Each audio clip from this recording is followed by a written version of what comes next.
দর্শক, আজ থেকে জেলা উপজেলা পর্যায়ে হামের টিকা সরবরাহের কথা রয়েছে। হামের প্রকোপ ও টিকা সরবরাহের আরও খবর জানাতে চাঁদপুর, নাটোর এবং রাজশাহী থেকে যুক্ত হয়েছেন আমাদের সহকর্মীরা। আমরা প্রথমে চলে যাচ্ছি চাঁদপুরে, যেখানে রয়েছেন আল ইমরান শোভন। শোভন, একটু জানাবেন টিকা সরবরাহের সবশেষ খবর কি আছে আপনার কাছে? চাঁদপুরে হামে আক্রান্ত শিশু সংখ্যা প্রতিনিয়ত বৃদ্ধি পাচ্ছে।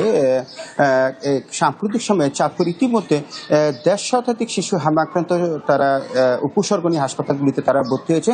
জেলা স্বাস্থ্য বিভাগ জানিয়েছে আগামীকাল রোববার থেকে শিশুদের যে হামের টিকা দেওয়ার যে বিষয়টি রয়েছে, সে টিকা আজকে চাঁদপুরে এসে পৌঁছার কথা ছিল, সেটি এখনো পৌঁছেনি। এছাড়া চাঁদপুরের স্বাস্থ্য বিভাগের সাথে ঢাকার যে মন্ত্রণালয়ের একটি অনলাইন তাদের মিটিং রয়েছে, সেই মিটিংয়ে বোঝা যাবে আসলে চাঁদপুরে কি পরিমাণ টিকা এখানে প্রেরণ করা হয়। এছাড়া চাঁদপুর যে 250 শয্যা বিশিষ্ট যে হাসপাতাল রয়েছে, এখানে প্রতিদিন গড়ে 20 জন শিশু যারা হামের উপসর্গ নিয়ে তারা আক্রান্ত হচ্ছে। জেলা স্বাস্থ্য বিভাগ জানিয়েছে ইতিমধ্যে 30 জন শিশু যারা হাম আক্রান্ত হয়েছেন তাদেরকে নিবিড় পর্যবেক্ষণে রাখা হয়েছে এবং তাদেরকে চিকিৎসা সেবা দেওয়া হচ্ছে।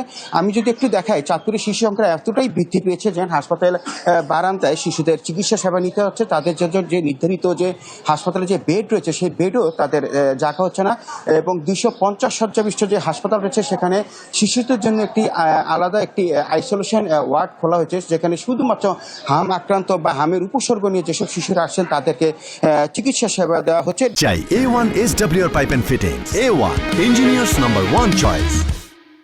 চিকিৎসকরা বলছেন এখানে আতঙ্কিত হওয়ার কিছু নেই। তারা শিশুদের অভিভাবকদের বিভিন্নভাবে পরামর্শ দিয়েছেন। এই পর্যন্ত চাঁদপুরে 3 জন শিশু আক্রান্ত হয়ে তারা মৃত্যুবরণ করেছেন। এই ছিল চাঁদপুর থেকে হামের সর্বশেষ খবর।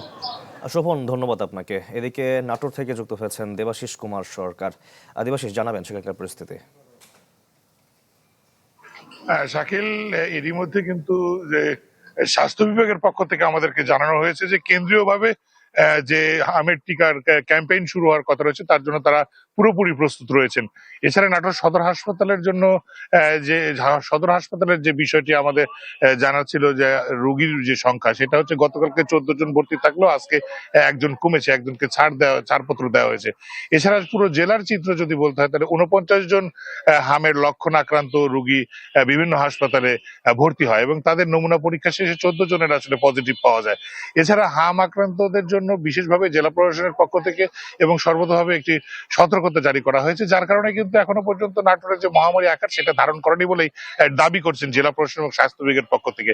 এছাড়া কেন্দ্রীয় যে হামের টিকাদান ক্যাম্পেইনের যে হওয়ার কথা রয়েছে, তার জন্য স্থানীয়ভাবে পুরোপুরি প্রস্তুত রয়েছেন এবং তাদের হাতে বেশ কিছু টিকাও এসেছে এবং তারা বলছেন যে যদি টিকা বীজ দেওয়ার জন্য তাদের যে প্রস্তুতি, সেটা সম্পন্নের পাশাপাশি কেন্দ্রীয়ভাবে যদি যতজন শিশু এর আওতায় পড়ে তাদের সবাইকে টিকা দেওয়ার একটা প্রকল্প তারা গ্রহণ করেছেন এবং সেই লক্ষ্যে তাদের যে স্বাস্থ্যকর্মী রয়েছে তাদেরও প্রস্তুত রাখা হয়েছে। এই জাতীয় ক্যাম্পেইনের সঙ্গে একই সাথে নাটোরও যাতে সব সকল শিশুদেরকে যে যে বয়সের দেওয়ার কথা নির্দেশনা রয়েছে, তাদের সকলকে এই টিকার আওতায় আনার প্রত্যয় ব্যক্ত করা হয়েছে। এছাড়া নাটোর সদর হাসপাতালের চিত্র উন্নতির দিকেই বলে দাবি করেছেন ডাক্তাররা। শাকিল। দেবাশিস, ধন্যবাদ আপনাকে। এবার চলে যাচ্ছি রাজবাড়িতে, যেখানে রয়েছেন আমাদের আরেক সহকর্মী সুমন বিশ্বাস। সুমন।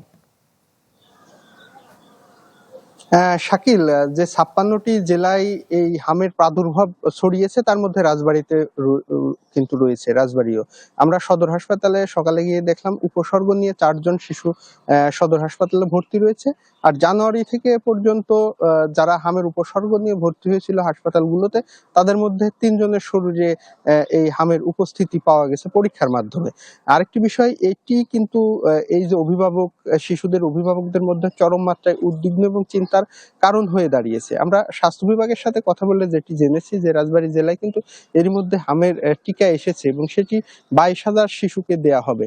মাঠ পর্যায়ে যে স্বাস্থ্যকর্মীরা রয়েছে তাদের সাথে কথা বলে যেটি জানলাম, প্রাথমিকভাবে তাদেরকে নির্দেশনা দেওয়া হয়েছে যে একেবারে গ্রামীণ পর্যায়ে যে নির্দিষ্ট টিকা কেন্দ্রগুলো রয়েছে, সেখানে এই আগামী কালকে টিকা কার্যক্রম শুরু হবে এবং যারা টিকা বাদ পড়েছিল, অর্থাৎ একাধিক যে ডোজ নিতে হয় বা এক ডোজ নেয়ার পরে বাদ পড়েছে, সেই শিশুদেরকে অগ্রাধিকার দেওয়া হবে। এছাড়াও স্বাস্থ্য বিভাগের আজকে একটি জরুরি সভা রয়েছে জেলায়, সেখানে পরবর্তী কেন্দ্রীয় থেকে যে নির্দেশনা আছে সেই অনুযায়ী কাজ করবে বলে স্বাস্থ্য বিভাগ থেকে আমাদেরকে জানিয়েছে।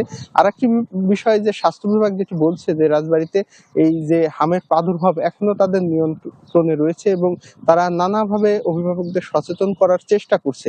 তবে এখানে যে পরীক্ষা, এই হামের প্রাদুর্ভাবের যে পরীক্ষা করা হয় সেটি কিন্তু রাজবাড়ীতে হয় না, জেলা পর্যায়ে ঢাকায় নমুনা পাঠাতে হয়। তবে এখন সারা দেশের চাপে সে নমুনা পাঠানোর পরে সেটি আসলে ফলাফল পেতে কিন্তু একটি দীর্ঘ সময় লেগে যাচ্ছে।